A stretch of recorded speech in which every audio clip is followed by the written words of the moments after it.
Good afternoon, ladies and gentlemen.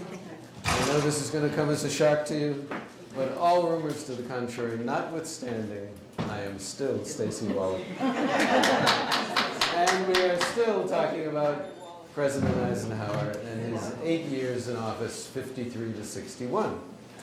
And today we are going to talk about civil rights. And up until, say, 12, 14 years ago, virtually every professional historian in the country of whatever stripe was more or less of the opinion that civil rights was not President Eisenhower's finest hour. But thanks to the inevitable process of revision and the inevitable need of history PhD candidates to find something new to say, which I respect. Believe me, I respect that. There has been an enormous attempt to paint Eisenhower as a champion of civil rights. I think that is absurd, but there was significant progress in civil rights during the 50s, both actual progress and laying the groundwork for what was to come. And I think that what I'm attempting to do today is to give what for me is a more balanced view. My own tiny personal participation in some of the later events after Eisenhower makes it hard for me to be balanced, but I'm going to try very hard to do that. You will see that sometimes I'm more balanced and other times I'm less. The one thing I want to warn you about today's slides is that a few of them have a lot of words on them, something I don't normally do. But that's because in issues that arise out of the Constitution, out of statutes, out of the legislative process, words are very important. And so I hope you'll forgive me that on a few occasions, I'm actually going to read you some words because I think they're so important.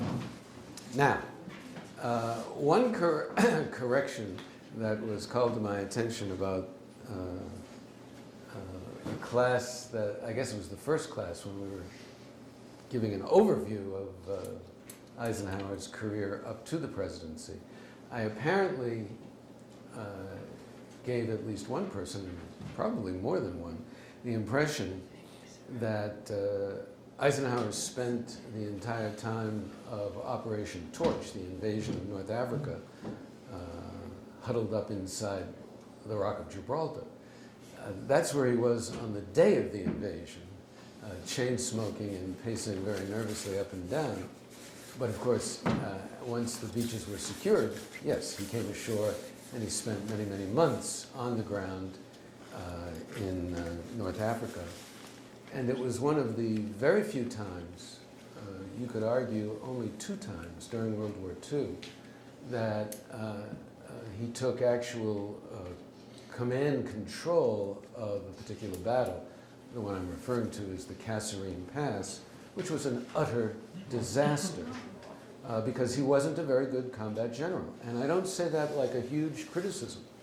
He was an incredibly sophisticated planner, organizer, mediator, senior general, really operating at the level of a statesman through World War II, and I have nothing but good things to say about him in that role.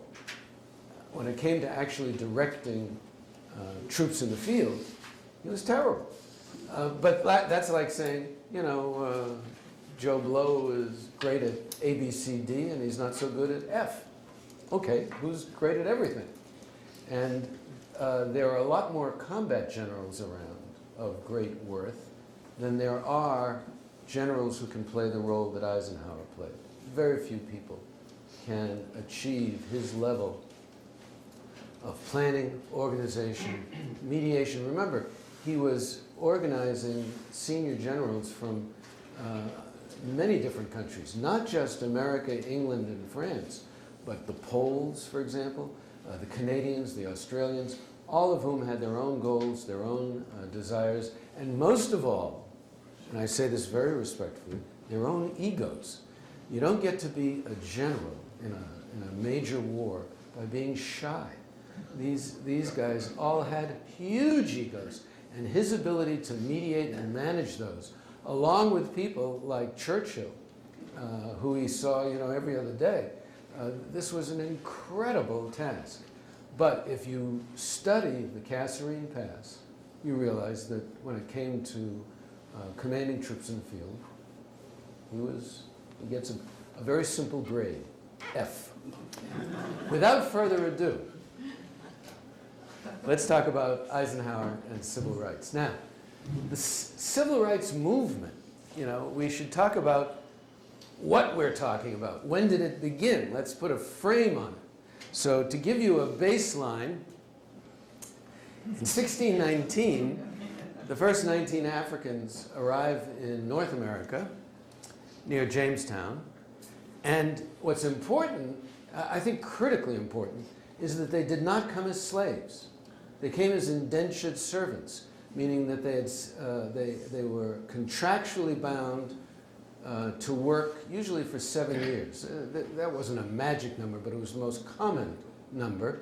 And then, having worked off the price of their transportation and the profit that the person who held the bond and who worked them, then that indentured servant would be free, 100% free to go out. And a lot of indentured servants, if they had a kindly person who had bought their bond, would be given a modest amount of money and some tools and set off on their life.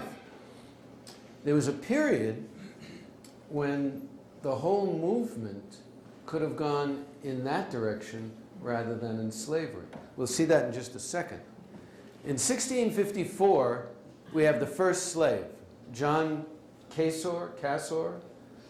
He came over as an indentured servant, but for reasons that I don't understand, he ended up being the slave of somebody, and a court in Virginia said, yeah, you're a slave for life. And the horrific irony of the man who went to court and got John Cassor adjudged a slave is that it was a black man who owned him. As I say, irony hardly is the word that describes that. In 1662, a Virginia statute, which was clearly the product of some very crafty thinking by white male slave owners, statutorily set that children of an enslaved mother would automatically be slaves themselves. So, and I mean this in the most neutral way I can. So you can rape a black woman and make profit off of the rape, or walk away from the child, or sell the child. It sets up a power relationship that took an awful long time to undo. And we shouldn't blind ourselves to the fundamental power relationship underlying this 1662 statute. But it was only Virginia at the beginning. Slavery did not instantly spread across the South. First of all, there weren't that many southern states. And there were no southern states. There was colonies, and it was only along the Atlantic coast. You had Maryland, Virginia, the Carolinas, and Georgia. Even in that narrow range, this did not immediately spread. It took a while. In 1705, Virginia, which initially had the most slaves because they were growing tobacco, adopted the first comprehensive slave code. But even there, it didn't instantly spread across the others. What really made it spread was a little later in the 1700s when Georgia estate owners started growing rice and indigo, and they had a shortage of labor and started importing slaves, and that's when it really started to spread. But from 1650 to 1725 or 30, there was a frame, a time frame there, a window of opportunity, when if there had been great leaders of powerful morality, the whole labor issue could have shifted in the direction of indentured servants rather than in the direction of slavery. It wasn't a foregone conclusion for that 50 or 75 years. There was a window there, and it snapped shut, and we all know the rest of it. So why am I telling you this? Well, because I think it's interesting, but more importantly, you could argue that right here is where the civil rights movement began. John Casor didn't give up his indentured servant status voluntarily. He fought it in court. He got a white man to act as his principal, to go into court and fight for his status as a free man. So you could really say this is where the civil rights movement began. Of course, by the mid-1700s, slaveholding had become endemic in the South. This is also before cotton was a big product. Cotton did not become a huge commercial product until after the cotton gin was invented.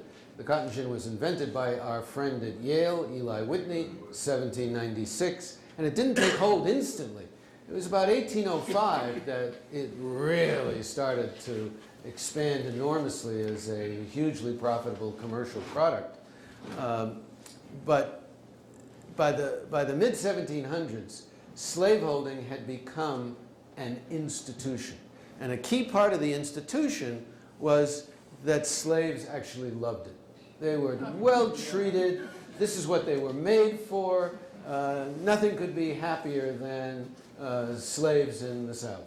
And they, the first people that they convinced, the Southerners, were themselves. What frightens me about it is, yes, we can see how clearly they had put blinders on. Lord only knows what blinders we people have on our eyes. You could say that the civil rights movement really began here. We hold these truths to be self-evident, need no explanation, right? That all men are created equal, that they are endowed by their Creator with certain unalienable rights, and that among these are life, liberty, and the pursuit of happiness. These are self-evident truths, but apparently not sufficiently self-evident to this particular slaveholder to persuade him to free his own slaves. That's what I mean by blinders. And you have to believe that we have our own set of blinders on other issues. Lord only knows how we're saying the most absurd things, and our children or our grandchildren will look back and say, Grandpa said what? 1831. You could argue this is where the civil rights movement began, because William Lloyd Garrison both formed the New England Anti-Slavery Society, which became the American Anti-Slavery Society, and began publishing his newspaper, The Liberator, and they were firsts. This is the first organization totally dedicated to abolition of slavery, and the first newspaper totally dedicated to promoting abolition. So you could say in this country. Yes, absolutely. Absolutely. Thank you. I appreciate that. Let's see. Great Britain passed a statute in 1833 or 4. Yeah, Wilberforce. Wilberforce. By the way, a minister, right? Not sure. I think so. We had a paucity of ministers preaching abolition in the South. They were wearing the same blinders. But you could argue this is the first organized civil rights movement. This is the masthead of the Liberator. But you could also argue that 1863 is the real beginning because, let's face it, the Emancipation Proclamation was a watershed. It didn't free that many slaves because it was aimed only at slaves behind enemy lines, in areas controlled by the Confederacy. And the minute you stop to think about that, you realize how politically crafty Lincoln was being, which is not a criticism, not at all.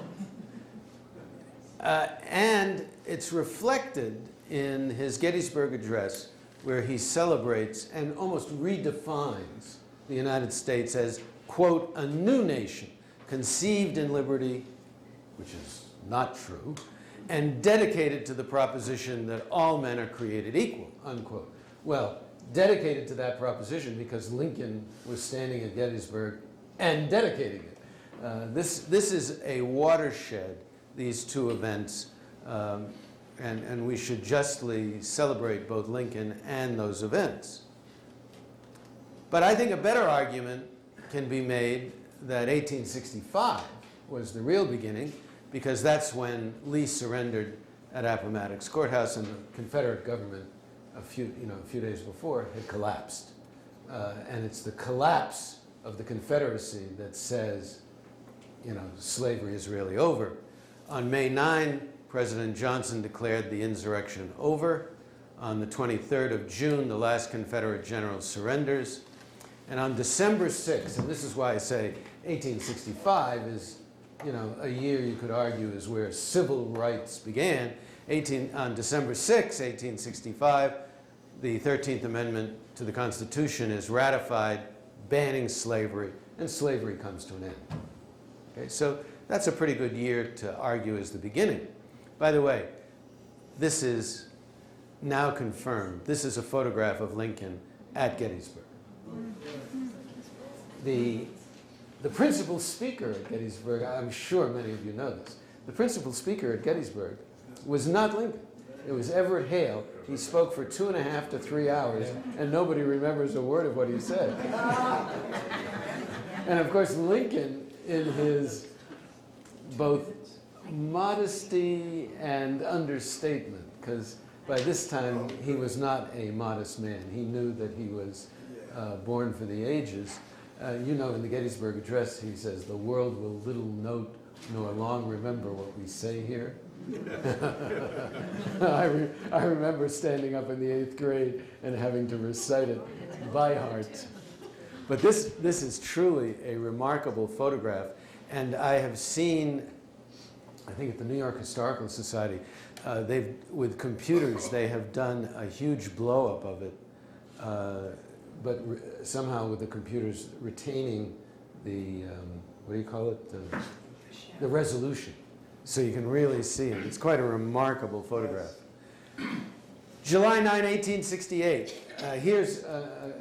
You're going to see a couple of examples of my putting a lot of words on the page, but let's look at them because during President Eisenhower's administration, you're going to see how critical these words become.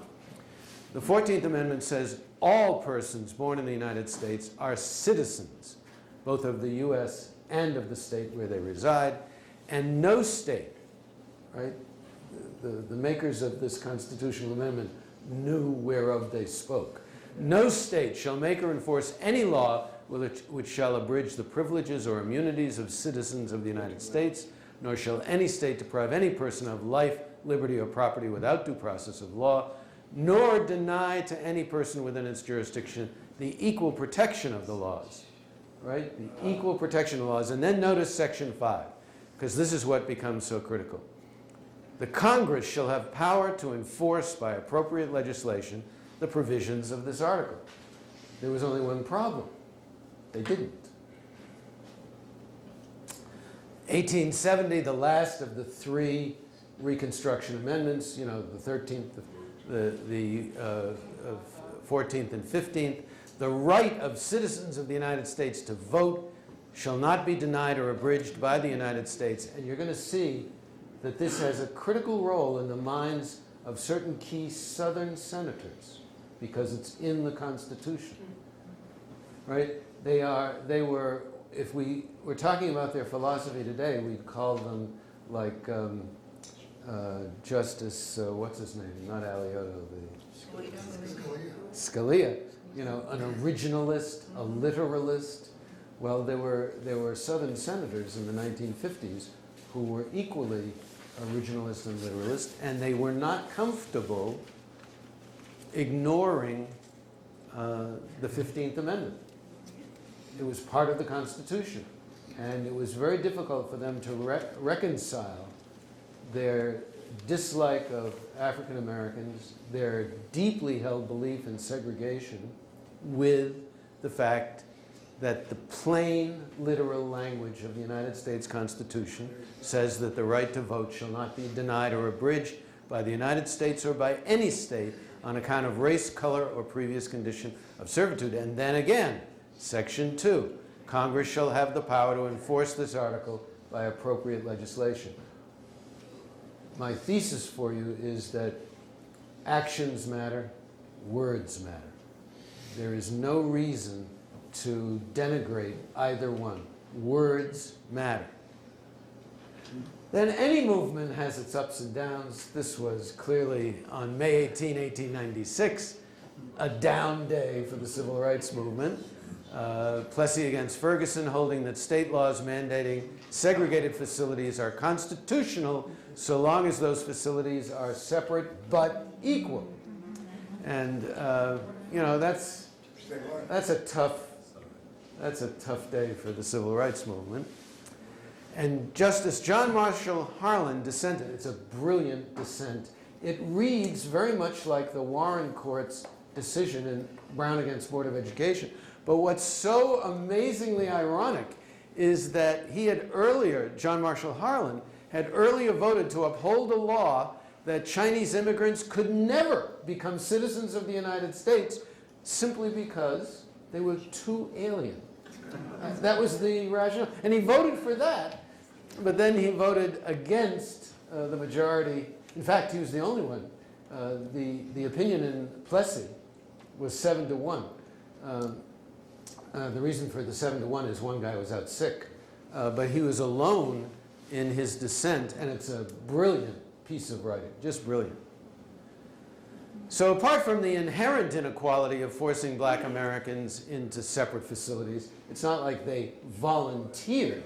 As far as I know, there were no black Americans saying, you know, I prefer separate bathrooms. I don't recall anyone saying that. So the facilities were virtually never equal, not even close. And you can see some of these signs from that period. I'm sure there are plenty of people in this room who traveled in the South who had to deal with the moral dilemma that those signs raised. Separate and, well, almost equal, right? You bet. I don't know if you can see it, but on the window is, "We cater to white trade only."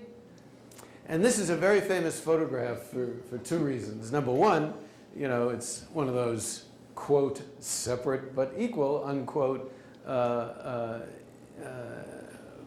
incidences.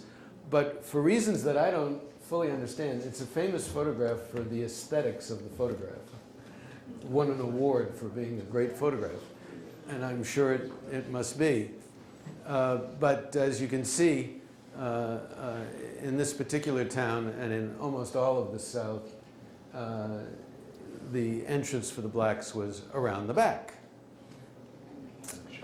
Now you can make, I think, an equally good argument that May 30, 1909 is when the civil rights movement began, because certainly the point of the spear of the modern civil rights movement was the NAACP. But I think you're going to discover a couple of facts about the NAACP that maybe not everybody in the audience knows. The founding members included Du Bois. Am I pronouncing it right? The American version, Du Bois. So he's a great black, or I should say he's a great American philosopher, teacher, a radical activist, First graduate farm. And you all know where he was born. Great Barrington. Great Barrington. Did not spend a lot of time in Great Barrington after he grew up. Ida Wells was a white journalist and muckraker. Archibald Grimke was a black son of a slave mother who became an attorney, and a very substantial attorney, and a civil rights activist. Henry Moskowitz and Mary White Ovington were social workers. Oswald Garrison Villard was the son of the great Villard, who amassed a fortune, and he was a philanthropist. I forget who Walling was. Kelly was, I think, a social worker, and Russell was a journalist. All white except Du Bois and Grimke. So in 1910, they adopt the name, the NAACP. In 1911, they incorporate. And a very, very important step for tax reasons, so that people could make tax deductible contributions to the NAACP, they spun off the Legal Defense Fund, and that became a powerhouse in the civil rights movement. But in the first decades of its life, the NAACP leadership was largely white and Jewish, and almost entirely supported by Jewish donations. The first black president of the NAACP board wasn't elected until 1975. Weird, huh? But the membership had become largely black very early on. And as I learned personally, it's the people who put their boots on the ground and stay on the ground who really matter. It's very easy, as some of you may know, to attend a board meeting in a Manhattan boardroom once a month or once a year, whatever. It's a different thing to get into the street and stay in the street. Now, if you're a believer not so much in words but in actions, and you want to take a look at a really powerful action, you'd argue that this is what really got the civil rights movement going. President Truman in July 1948 issues Executive Order 9981, desegregating the United States Armed Forces, and here they are. Looking pretty happy, right? You betcha. You betcha. The first time in Korea, in the combat of the Korean War, that blacks and whites served together in uniform since 1865. It's a watershed event. But now we come to events that many of you may be personally familiar with. In the fall of 1951, on the left, Oliver Brown sues the Board of Education of Topeka, Kansas. You all remember where Kansas is in this story of Eisenhower, not that far from Abilene, to allow his daughter Linda, is that a cutie pie, to attend her closest but all-white neighborhood school. And in '53, the Brown case reaches the Supreme Court. On the left is Thurgood Marshall and his opponent, representing the Topeka Board of Ed, John Davis. In 1924, John Davis, a very, very successful and skilled lawyer, had been the Democratic nominee for President of the United States. He was far from being a racist. I don't think he believed in segregation at all, but he was an extraordinarily fine lawyer, and his services were for hire, so he represented them. On the right is Chief Justice Fred Vincent, who had just sworn in Ike. Remember that picture from, I guess, our second class? But what's interesting is that good old Fred, who up until this time had been fairly well thought of. Oh, I must interrupt. There was a fascinating case that I think was decided in 1948. Forgive the lawyer in me. There are still shards of lawyering left in me, despite my best efforts to push them aside.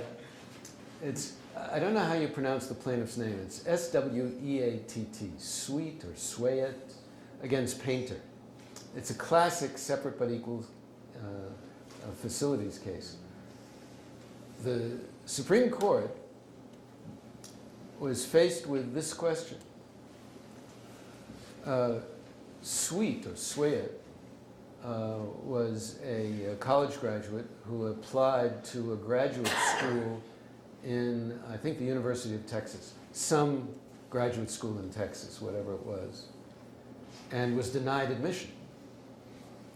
And she sued, and the university defended on the grounds that segregation was constitutional because all they had to do was maintain separate but equal facilities. And I forget exactly what graduate school she'd applied to. Let's say it was in history, whatever it was. They didn't have a graduate school in history for blacks. Didn't exist. So the argument that they were maintaining separate but equal facilities was a little flawed. They argued, well, we have lots of graduate schools for blacks. Well, they didn't. They had one, and it wasn't in history.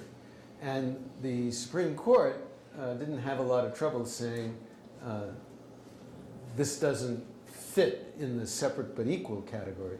So they didn't have to reach the ultimate constitutional issue that Brown v. Board had to reach. But it was a precursor. If you go to law school, which I don't recommend, they'll always, in constitutional law, they always touch base on Sweat or Swait against Painter.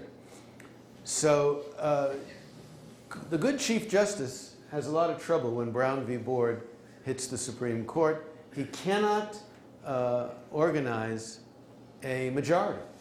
He literally cannot get 5 justices behind one opinion. In fact, he couldn't even get them to vote. There was such dissension inside the court. And so he first rescheduled oral argument, which almost never happens. They had a full oral argument in the spring, and he rescheduled the case for the fall. And he wasn't optimistic. He told Eisenhower, shortly after Eisenhower became president, that it was a mess. He didn't know what to do. So he did the ultimately selfless act that anybody in his position would do. He dropped dead. What could be clearer? And Ike replaced him with what he was certain, what Ike was certain was a nice conservative guy, the governor of California, Earl Warren, who, by the way, had a record of middle-of-the-road conservative Republican politics all his life. May 17, 1954, the court issues a unanimous opinion. And that was Warren's really brilliant ability to organize a unanimous opinion. Not just a unanimous vote, because you can have a unanimous vote and all these concurring opinions in which, and I've had to deal with that, in which the concurring opinions make such a mess of what the rationale really was, that when you bring your next case along and are looking for guidance, you read the majority opinion, then you have to read the concurring opinions, and you don't know where you are. A single opinion that Warren read out loud from beginning to end from the bench. It was a very, very dramatic moment in United States constitutional history and an extraordinary watershed moment. He wasn't Chief Justice at that point. No. Warren? Yeah. Yes. In fact, he originally went on the bench as an interim appointment. His confirmation hearings hadn't even been finished when he went on the bench and started working. But by May 17, did I say the 7th? Yeah, May 17, 1954, he had been confirmed. Here's the successful legal team for Brown, -1. You'll see the 4th person in just a second. The young, slender Thurgood Marshall. Here's Hayes and Nabrit because the reason that there are four lawyers arguing for the plaintiff is there were actually five quite separate cases that were consolidated. Brown is the famous one because He's got the case name. he's got the case name, exactly, thank you. But there were five cases that were consolidated and heard together. Behind them was the NAACP's full legal defense fund team. This was, no small effort. And now let's take a look at this fellow who looks familiar. It's Jack Greenberg, who argued the case with Thurgood and then became Thurgood Marshall's successor when Kennedy appointed Thurgood Marshall to, he appointed him first to Solicitor General and then to the Circuit Court of Appeals, or maybe it was the other way around. But when he left, Greenberg headed the Legal Defense Fund from 61 to 84, and really, if you're making a list of the great movers and shakers of the civil rights movement, and you happen to be a lawyer, you would definitely name Jack Greenberg an extraordinary fellow. And on September 8, 1954, the first school semester after the May decision, some schools started to integrate right away. And indeed, and this is part of my thesis for today, there were a lot of educators across the South who were prepared to integrate. Maybe they didn't like it, but they were prepared. And what you're going to hear shortly is what I think is one of the great tragedies of the Eisenhower administration. I love this photograph. It's just, you can see this young lady is ready to integrate, and this young lady is wondering, is this going to be okay?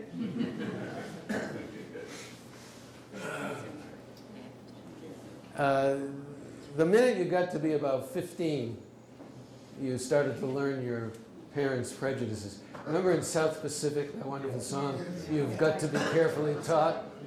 You've got to be taught to hate and fear, to hate all the people your relatives hate. You've got to be carefully taught. These young men have been very carefully taught. And it's a tragedy. It's just a real tragedy. And Earl Warren suffered a great deal. He needed to have a security detail with him for many years thereafter. The funny thing is, we can't talk about this because we don't have time, but I want to give you a thought that you can think about on your own. At least as much as African Americans and other people of color, at least as much, it's white people who have benefited the most from the entire wave of civil liberties that the Warren Court developed. It's the white majority that really got the major benefit, or at least as much benefit as people of color. But that's a thought for another day. So you might argue that May 17, 1954, the day the Supreme Court issued its Brown v. Board decision, is the day that the American civil rights movement began. Many people make that argument. And if you still believe it, you haven't been listening to me at all. which I forgive you for. I can understand that.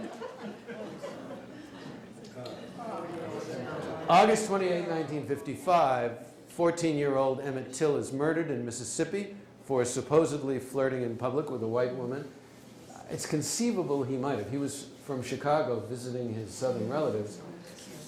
The claim by the white woman is almost inherently unbelievable, except we know that something happened because after whatever it was, she ran in to the little grocery store she ran and reported that Emmett Till had done something bad to her. Nobody will ever know what he did because he died. He was murdered in a horrific way. This is a truly amazing photograph. The judge had barred journalists from the courtroom, and there were sheriff's deputies all over the place, inside and out. A black journalist somehow snuck in as a member of the audience. And think back then, how many small cameras were there back then? This is an actual photograph of Emmett's uncle, Mose Wright, identifying the defendant, J.D. Milan, as the murderer. And you'll notice that's the first time a black man testified against a white defendant in a Mississippi murder trial, maybe anywhere in the South. This is an extraordinary moment. And equally extraordinary is that it's captured on film. You just don't see stuff like that. The all-white jury took 67 minutes to find both defendants not guilty. The summation, and I'm going to paraphrase it, by the lawyer for the defendants was, gentlemen of the jury, should I interject that it was an all-white jury? Yes, of course. Gentlemen of the jury, it is your sacred duty as white men in defense of the white race to find these defendants not guilty. Period. Full stop. End of story. No need to worry about the facts or the evidence. No need. It is your sacred duty. And, of course, they did their sacred duty. And then a very unusual thing happened, because there were plenty of other black men murdered. But this young boy's mother insisted that a photo of his corpse showing crystal clear signs of the savage torture he underwent should be published in a Chicago newspaper, a black-owned and newspaper that was circulated largely in black communities, should be published, and papers around the U.S. picked up the story and carried that picture. Ladies and gentlemen, the first version of this presentation today carried that photograph so you could see it up on the screen. And I just didn't have the heart to put it up there. It's so ghastly. It's a photograph of Emmett Till in his coffin, with open coffin. And it's beyond belief. It's just beyond belief. If you're into ghoulishness, you can go onto Google Images and put in Emmett Till, and it will pop up. Where was the ACLU in all this? I don't know. That's a good question. I don't know.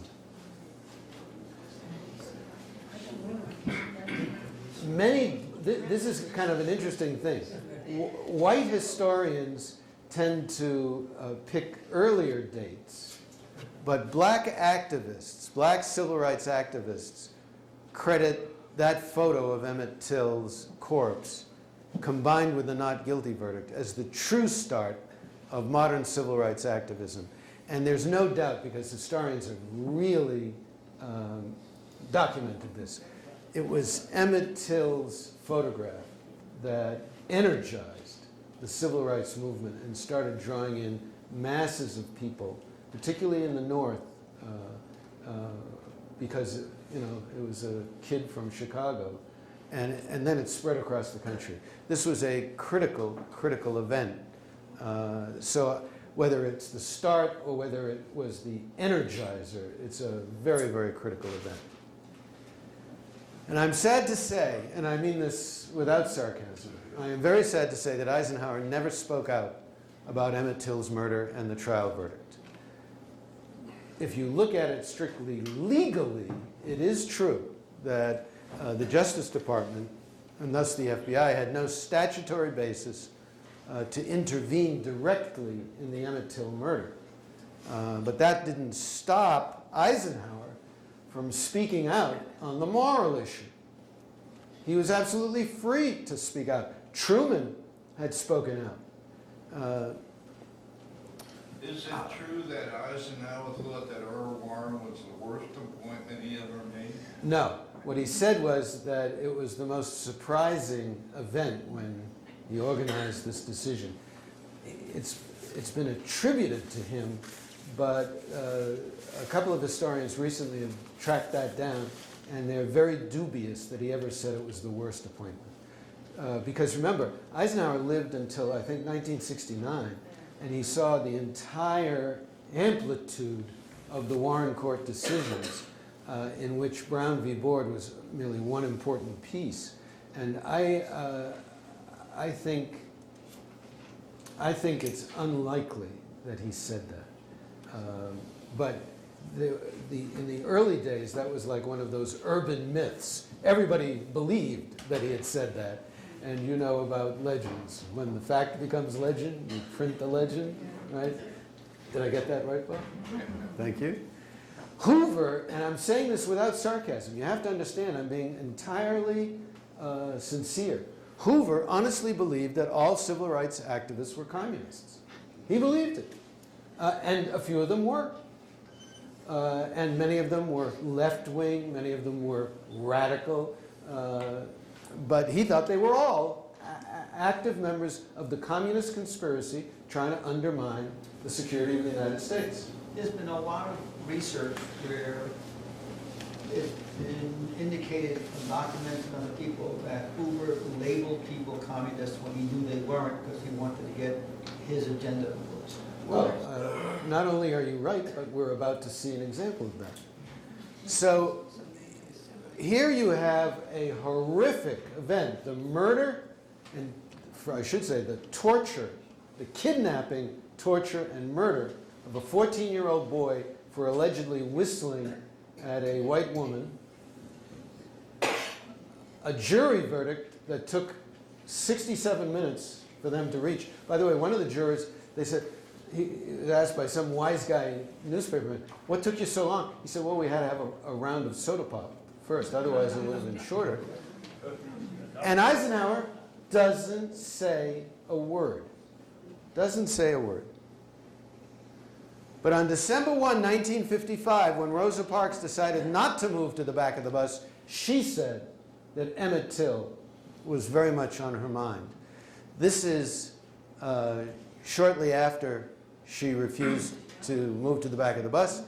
This is her taking a ride on that same bus after the Montgomery bus boycott and the Supreme Court decision knocking segregation down.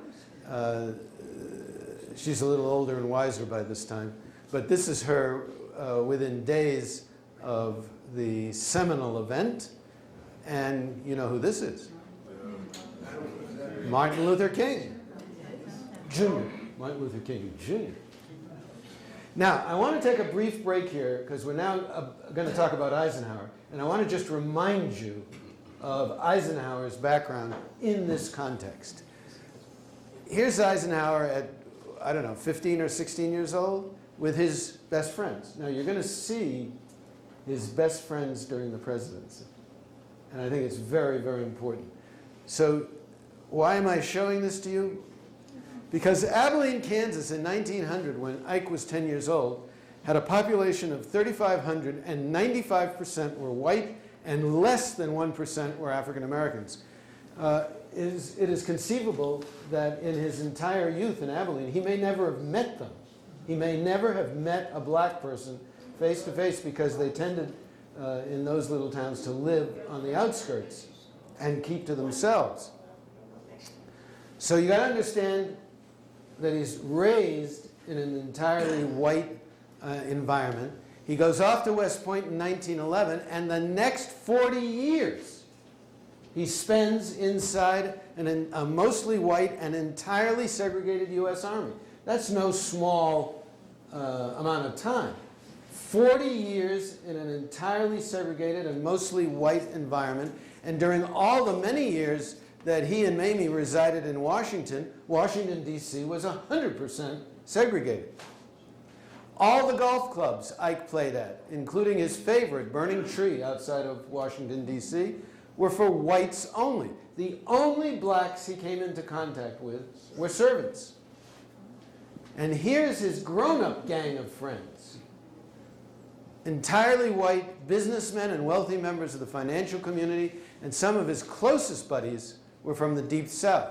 This is George Allen, who ultimately became his financial advisor, very, very smart guy. George Allen was from Mississippi, a racist of the first order.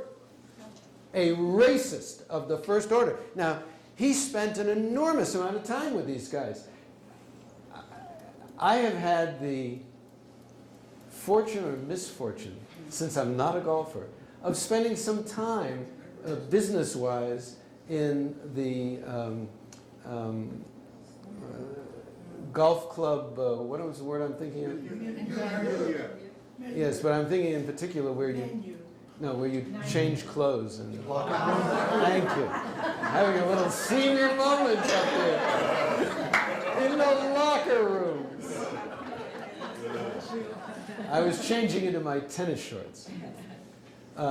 Starting really in the late 60s, right on through.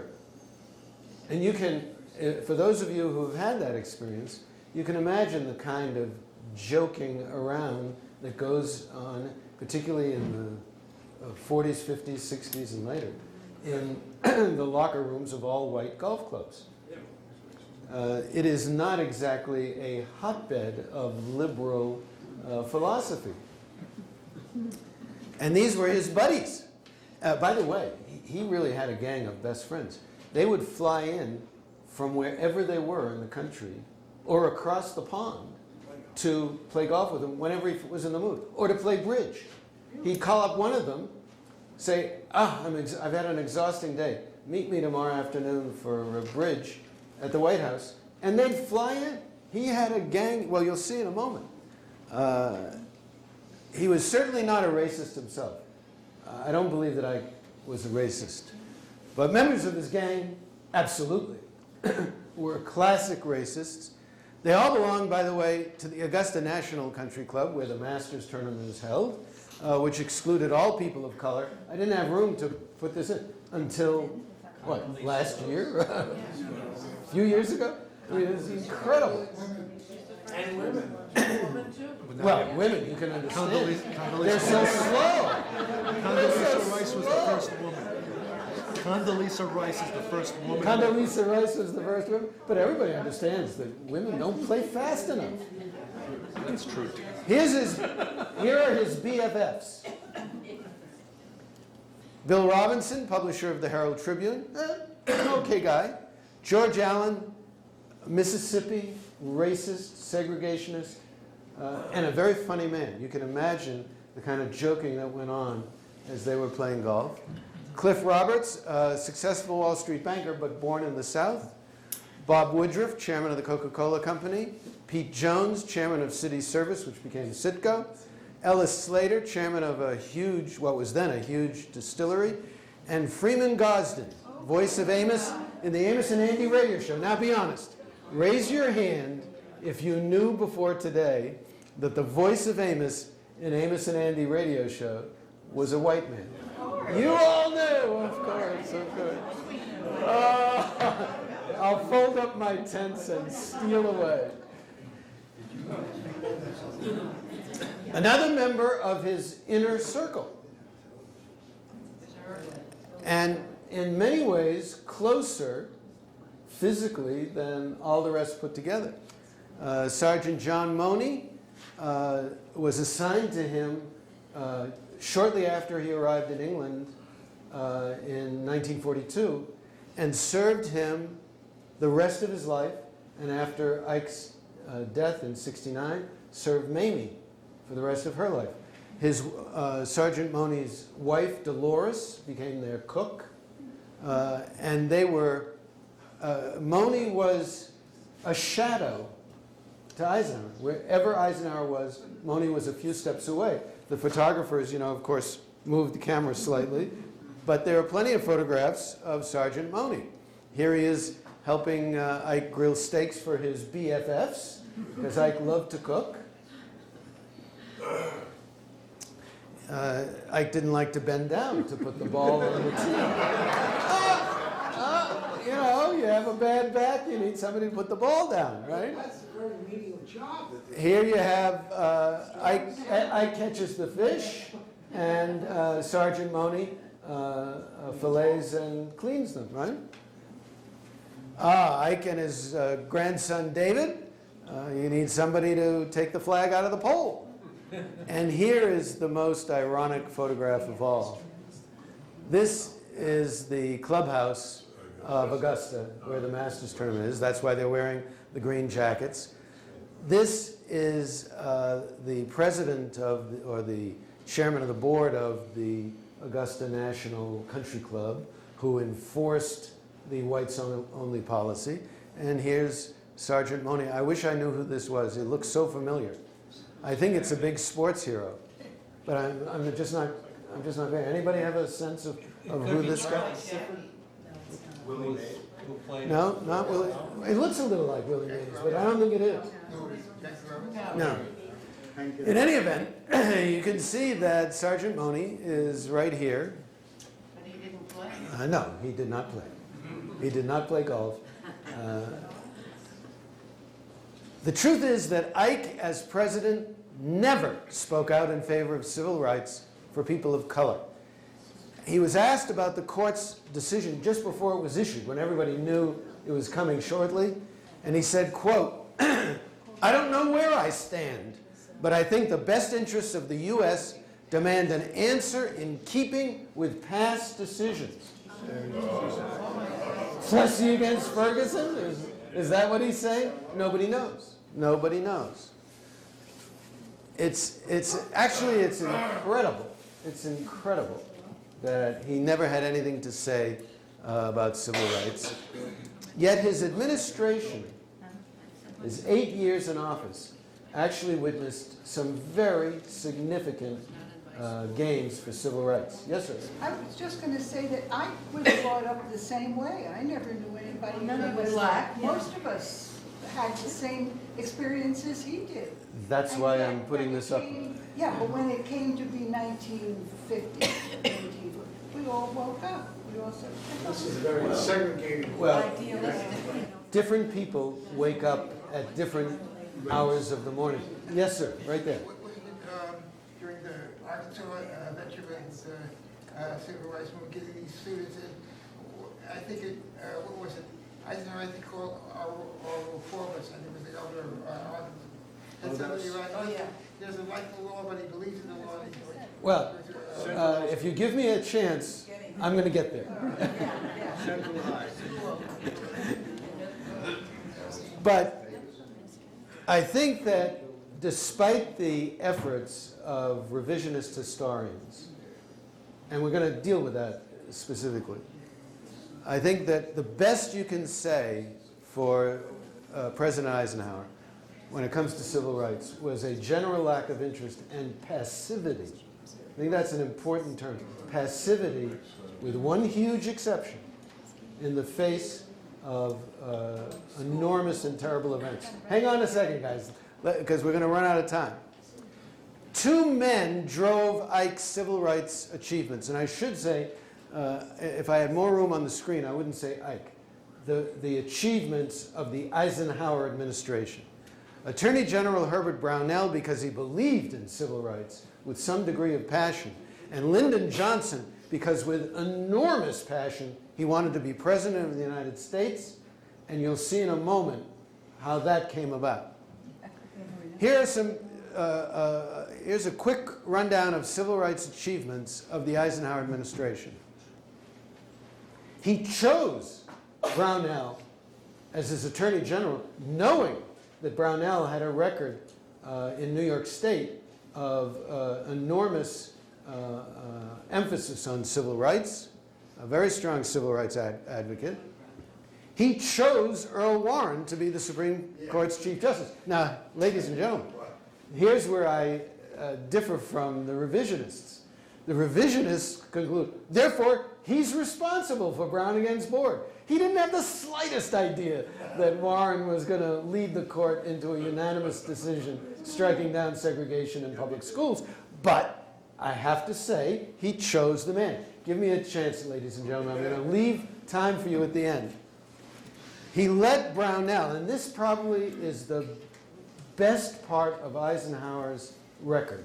He let Brownell select for him, but ultimately he's the one who sent their names to the Senate. So he really can take credit for this.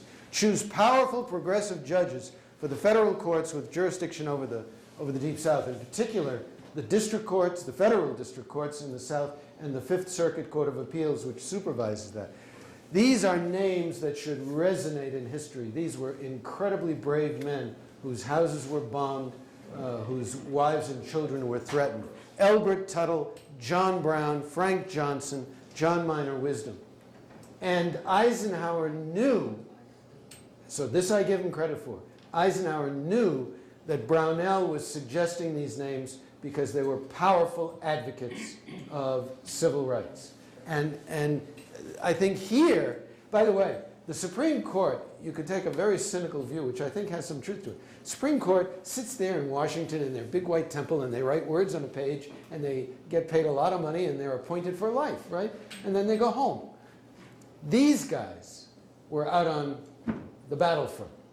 These guys had their homes bombed, right?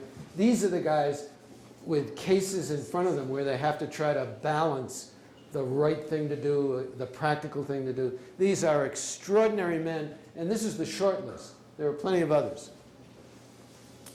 He let Brownell tell him that Eisenhower, needed to end segregation in Washington, and he ended it. Truman didn't end it. Eisenhower ended segregation in Washington, D.C., which had made us a laughingstock around the world, that the capital of the United States of America, you know, the home of these self-evident truths, was completely segregated. He ended it.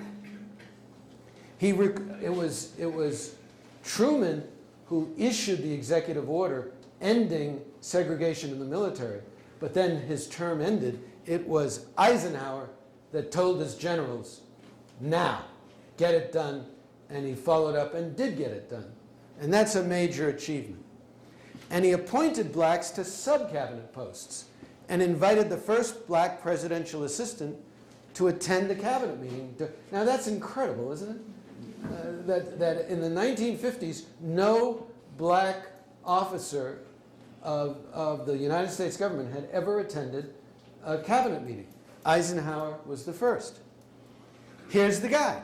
He was the only black professional in the White House other than servants. He was an assistant secretary for special projects. You got it? Quote, special projects. He's a very bright guy, had a great career afterwards, and he wrote a book I haven't read, but it's gotten good reviews.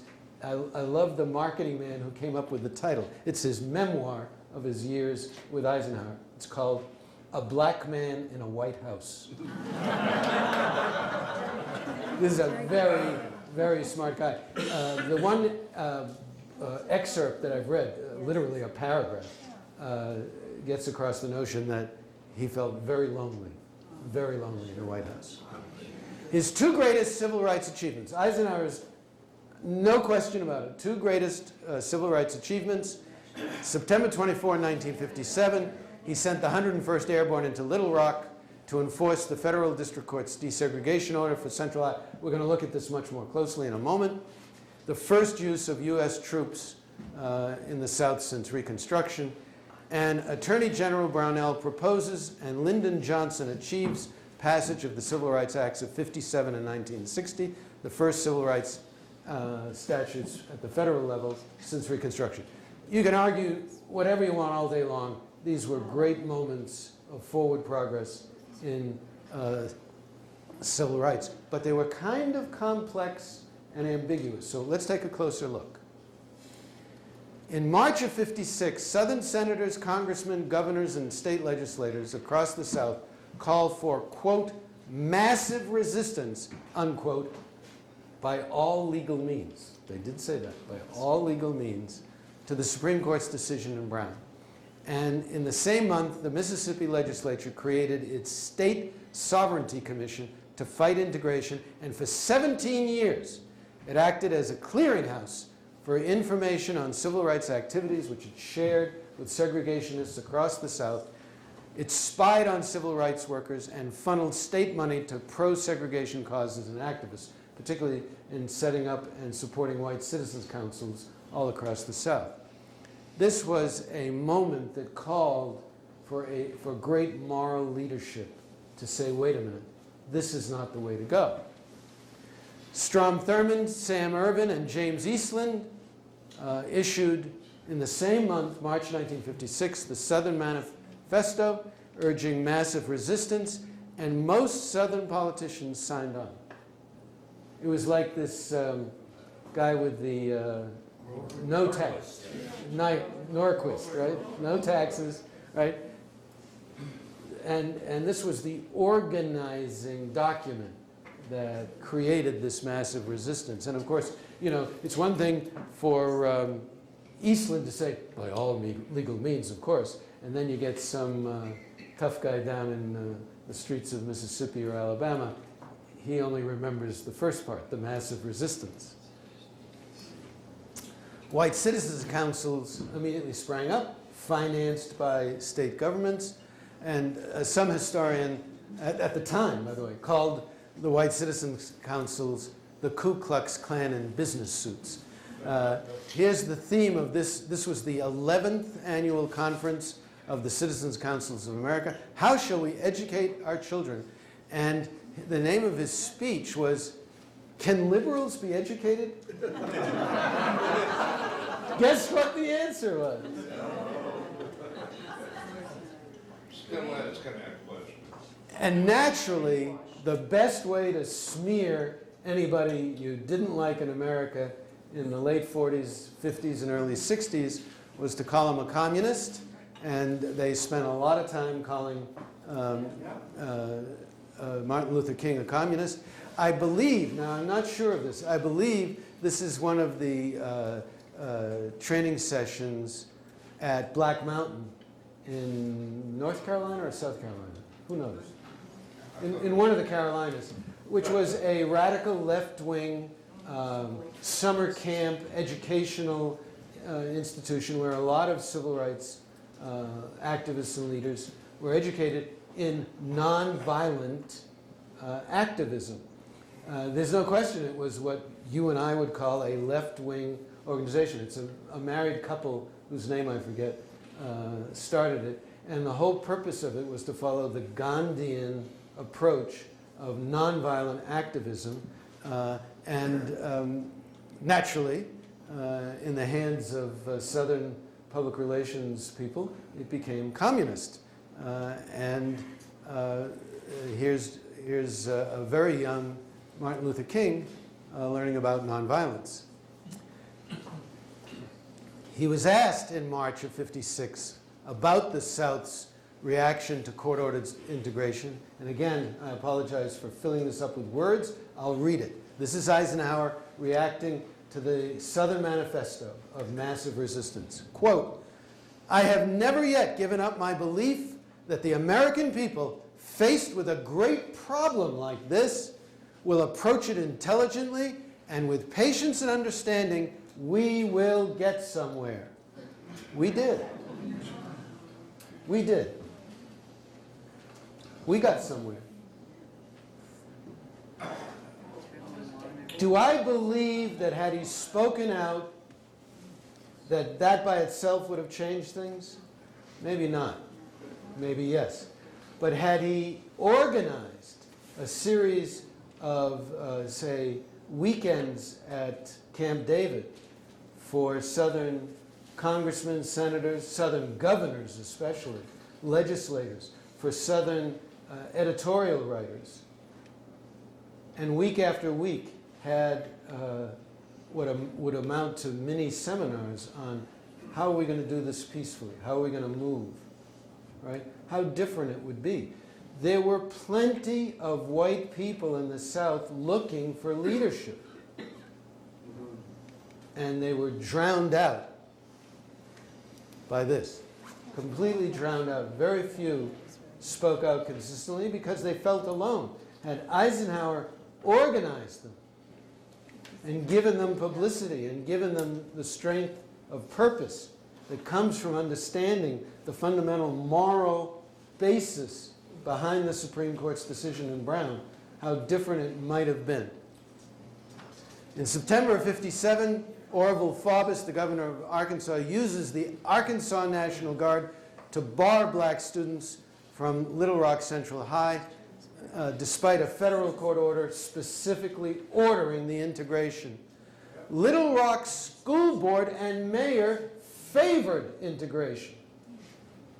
Not because they were necessarily personally in favor, but because they saw it as inevitable, and they saw that the authority of the federal court had to be obeyed.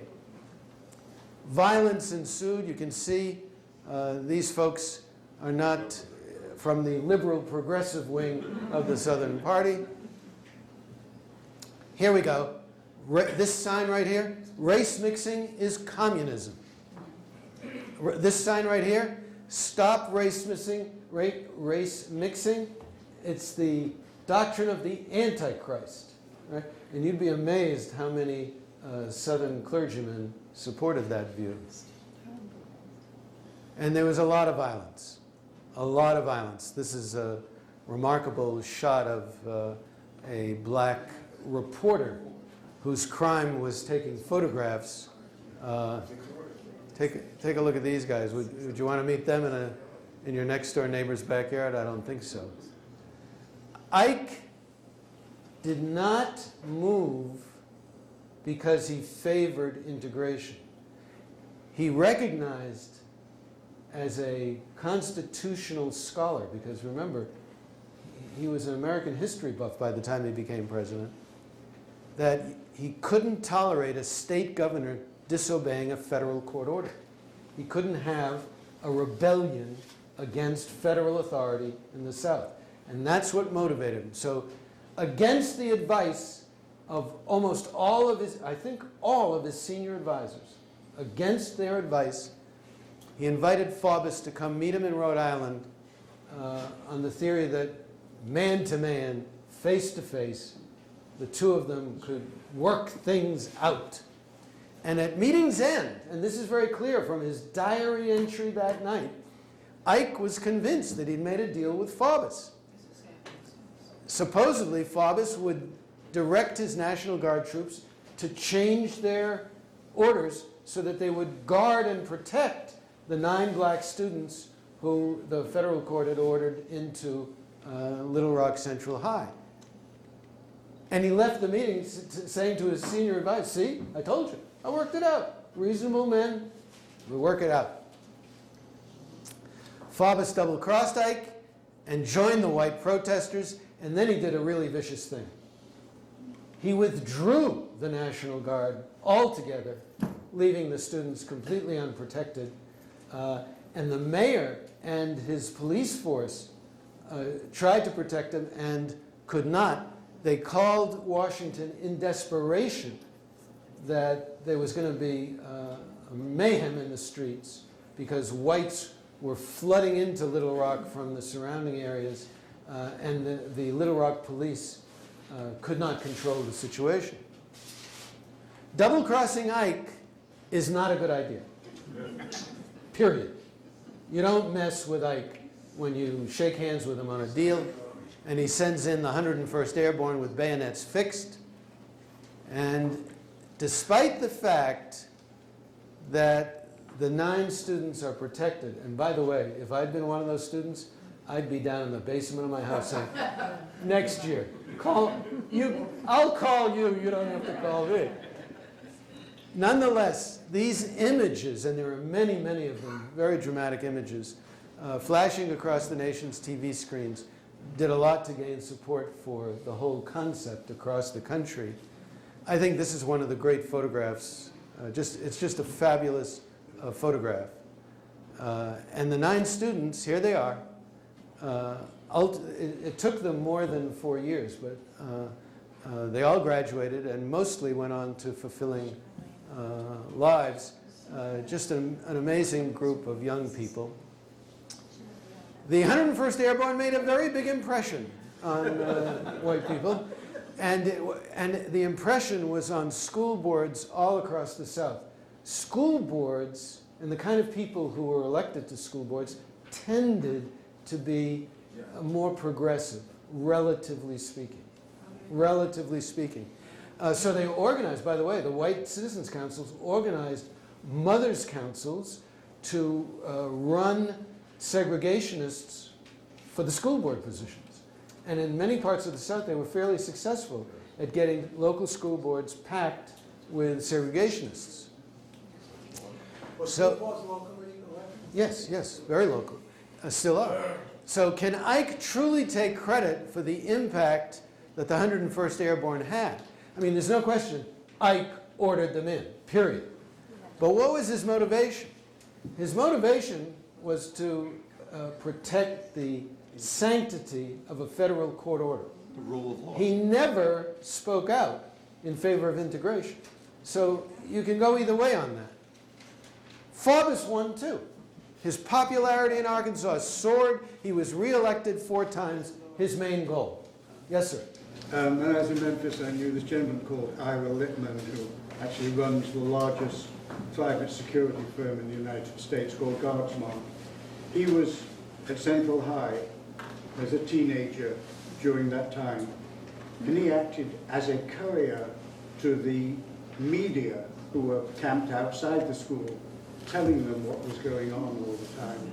And he would relate to whoever was there, Huntley, Brinkley, as a traitor to... Yes, I understand. Very quiet about it. Did you all hear that? Could you all hear? No.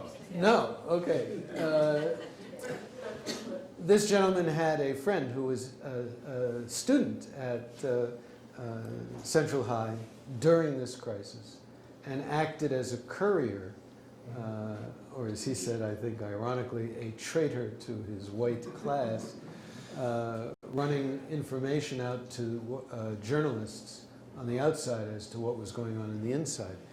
The impact of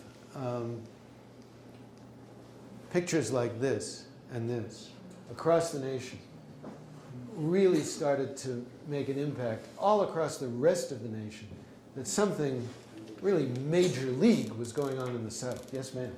Is it possible that I would not speak out because of all his friends? Oh, I think the question is, did he fail to speak out because of his best friends forever, his buddies? Not because of, this is my thesis, this is just my speculation. Curiously enough, despite the fact that I was around, they didn't invite me to their golf outings. So I have to speculate. Hang on, I have to speculate. You didn't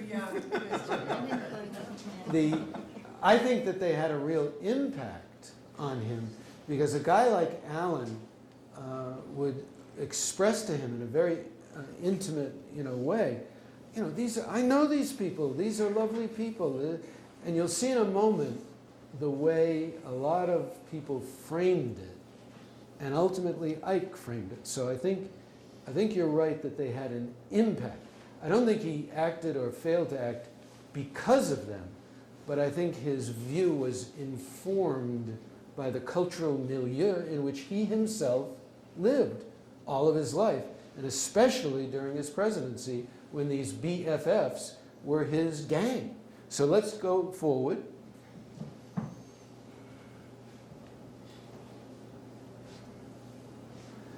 In the following year, Faubus got legislation passed in the Arkansas legislature shutting down Central High. This is the empty Central High. This is not during recess. This is what Central High looked like the following year. And then he leased the school building to a so-called independent group that then ran a whites-only school. That was challenged in the courts. Ultimately, it was shot down. But of course, it all took time. Now, again, I'm going to read this. This is Stephen Ambrose summing up Ike's role in the Little Rock school desegregation fight. Quote, by allowing events to run their own course, by attempting to negotiate with Faubus, by failing to ever speak out forcefully on integration or to provide real leadership on the moral issue, Ike found himself in precisely the situation he had most wanted to avoid. His options had run out. He had no choice but to use force. That's one historian's view. The revisionist view today is, hey, what are you talking about? Ike sent in the 101st with bayonets fixed. Well, what could be stronger? Well, I'm going to leave you to make up your own mind. Intelligence would have Had Ike used his enormous reservoir of goodwill and called on the deep trust so many Americans had in him, he might have at least softened Southern resistance. He chose to stay silent. His son John, who I think was in later years after Ike's death, was pretty critical, objective about his father in this regard. Said, well, look, Ike wasn't a preacher. He was a commander. He didn't give sermons. He gave orders. Huh? Well, there's some truth to that. I say that he didn't appear to comprehend his power as president of moral suasion. He didn't understand and I mean this just as an objective observation, he did not appear to understand the role of the presidency, the bully pulpit that Teddy Roosevelt talked about. Yeah, but I also think it's worth pointing out, and if you read the Smith biography, that Ike, shortly before this, had just gone through major surgery for ileitis. Yes? And was recovering in Newport.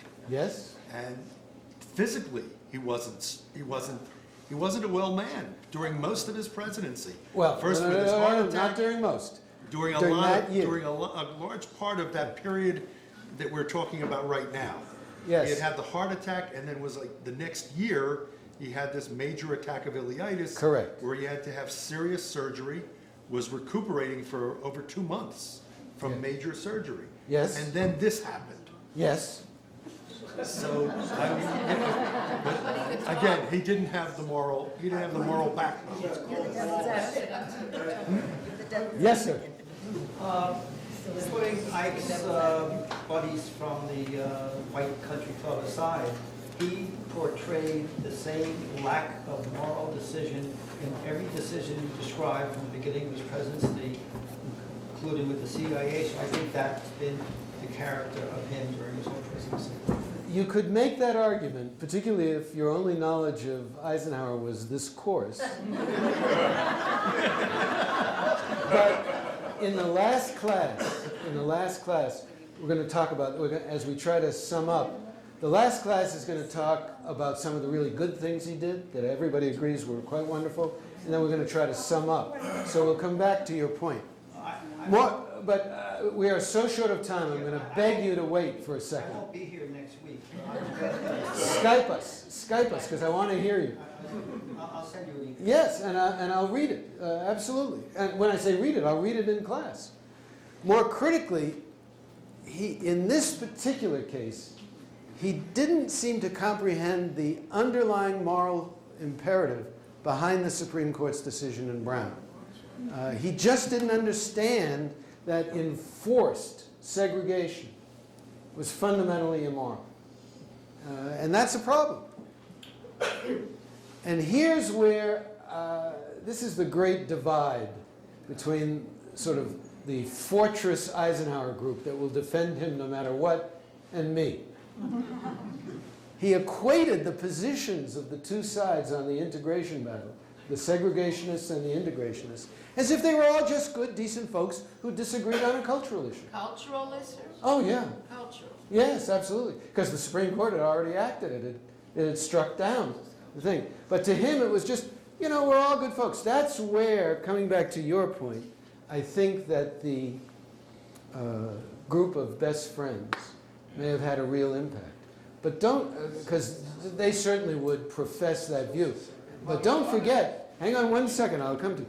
Don't forget, he had also spent 40 years of his life in an entirely segregated army. But a lot of these guys have contradictory positions. Earl Warren, as governor of California, insisted that the Japanese be moved out of California when World War II started. Agreed. How about? A few years later, he's, Yeah. Well, how about Thomas Jefferson, just to start off with contradictory positions? But I think it's important. I think it's very, very important to understand that the way that Ike rationalized his view, was to give moral equivalence to both sides. And that's a problem. Let's switch now to something that I really recommend that if this portion interests you at all, that you focus on about 100 pages in Robert Caro's third book on the Johnson opus, Master of the Senate. In about 100 pages, which reads almost like a suspense thriller. It's so brilliantly written. He traces the tale of the 1957 Civil Rights Bill. And it is so complex and so fascinating, and most of all shows Johnson as the ultimate master legislative genius.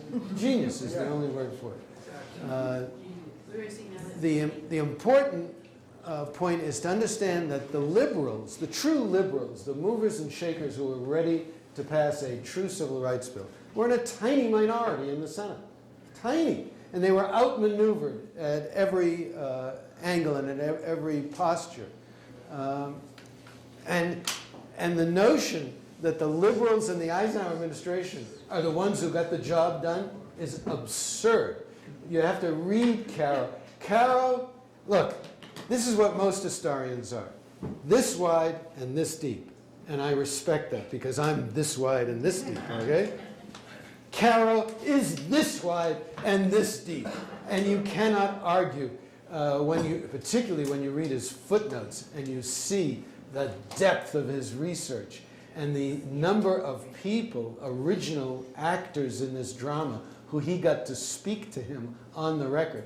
Yes? Stacy, Taylor Branch's 3 volumes on Martin Luther King also describe what went on. Fabulous, fabulous. You're absolutely right. But hang on, guys, we're so late. Contrary to what people talk about, the liberals and Eisenhower, in 1957, the U.S. Senate was effectively controlled on most major issues by 2 men, Russell of Georgia, Johnson of Texas. And to argue with that is just to be blind to the facts. In the House, it was controlled by 1 man, Mr. Sam. 1 man, Mr. Sam. And Johnson achieved political power by making himself the protege of each of those 2. Russell and Rayburn. And they loved him. His first great genius was making those 2 men literally fall in love with him. They treated him like a favored son. Not just a son, but a favored son. Russell, who I should have underlined the word ardent, an ardent segregationist, wanted the South to rejoin the Union. He wanted to end the Civil War. He wanted the South to be part of the country. He had a very, very bright man with an enormous depth of historical understanding.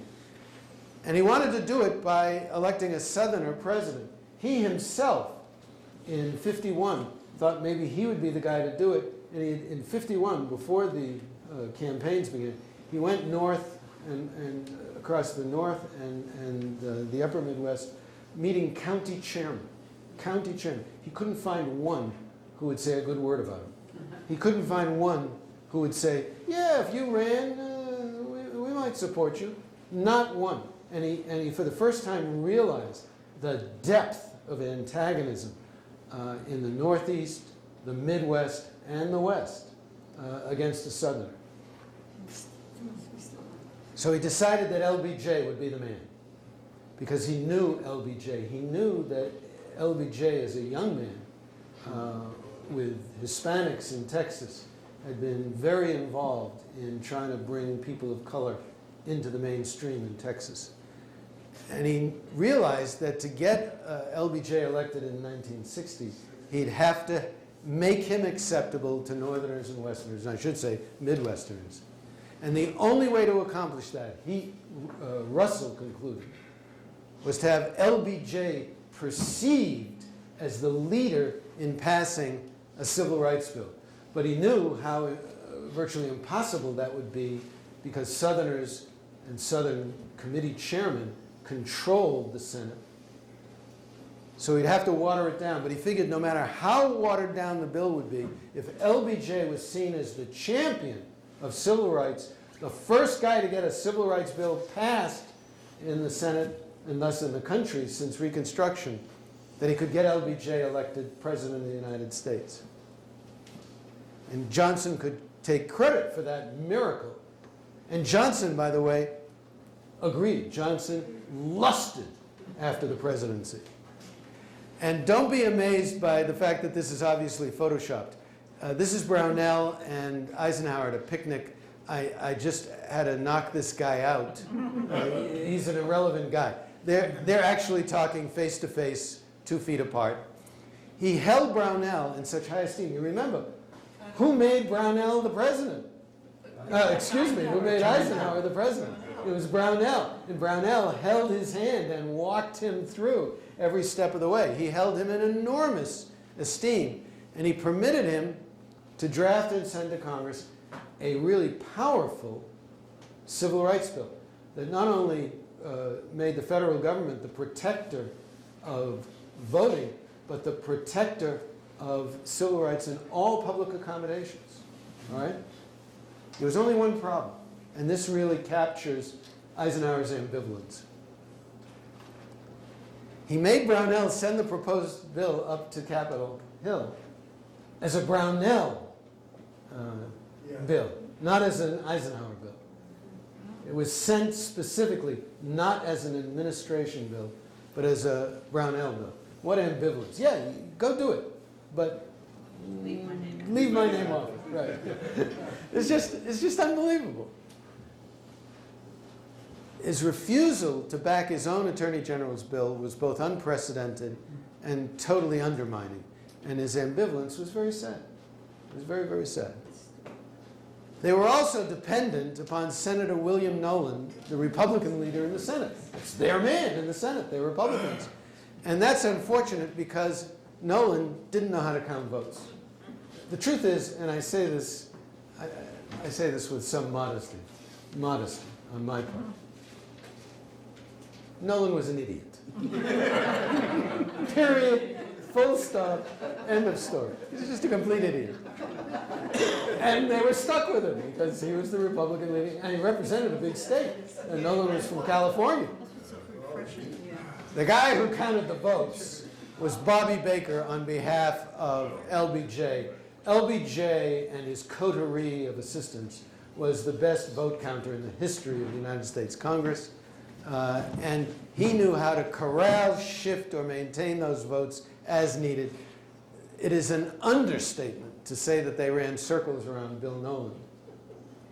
Here's the Johnson treatment. Is this great? This happens to be Ted Green from, I think from Rhode Island? Rhode Island. This is the famous Johnson lean in. Once he leaned in on you, you were gone. You were They gone. said he had enormous hands. They said not only did he have enormous hands, but if you were sitting down in the Senate cloakroom in an easy chair, he would sit down next to you. Can the camera focus on me for a minute?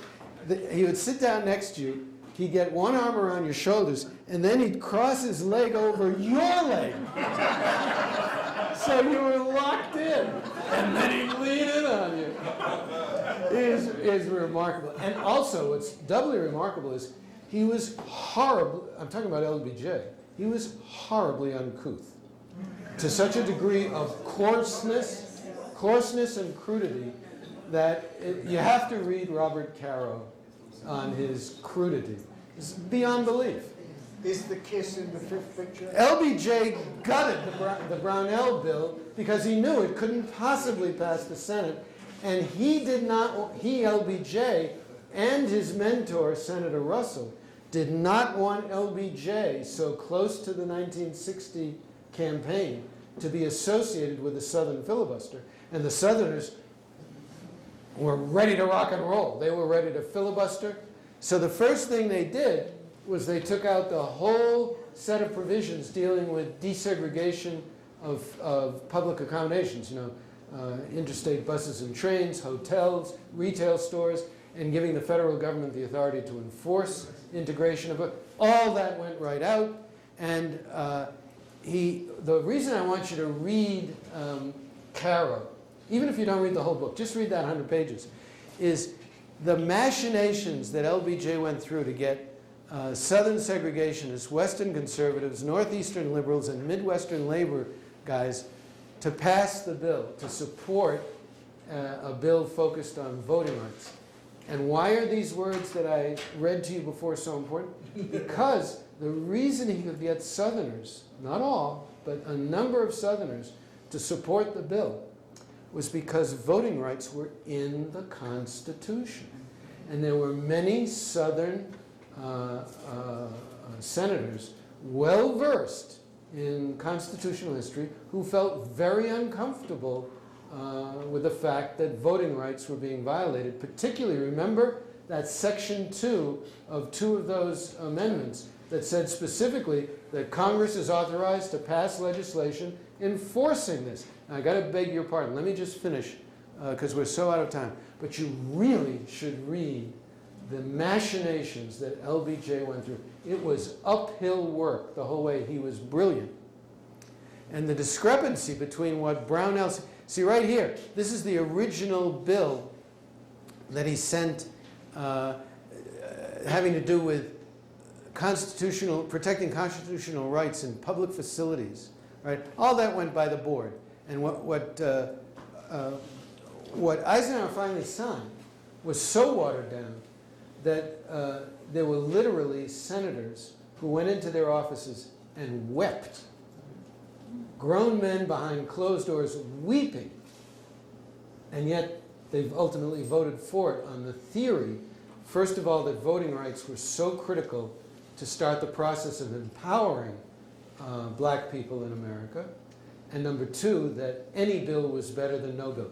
Jackie Robinson sent a telegram to Eisenhower saying, "Dear Mr. President, I've waited a lifetime for a civil rights bill. I can wait a little longer. Don't sign it." A lot of blacks felt the same way. It was so watered down, right? But was there substantial progress on civil rights during Ike's 8 years as president? Mostly in spite of Ike, but also partly because of Ike. Don't forget the things that he did do. Yes, there was. And he finally met with Martin Luther King and other leaders towards the end of his term. They had been asking to meet with him for years. That black assistant that I showed you his picture of begged Ike, just have a ceremonial meeting. Just listen for half an hour. It'll be so important. No, but finally at the end, he did. And he didn't lead the way on civil rights, I think, because he simply could not feel a passion for it inside himself, for all of the reasons that we've talked about today. But was there substantial progress? Was the situation better in 1961 than it was in 1951? Darn straight. Darn straight it was. And Ike did a lot, especially given who he was. So on the balance of it, I think it's fair to say that there was real progress during Eisenhower's term. Nowhere near as much as there might have been, but a lot more than we had any right to expect when he was first elected. Give him a seat, whatever you say, overall. So, next class, we're going to talk about only some good things that Eisenhower did and try to sum up. Thank you.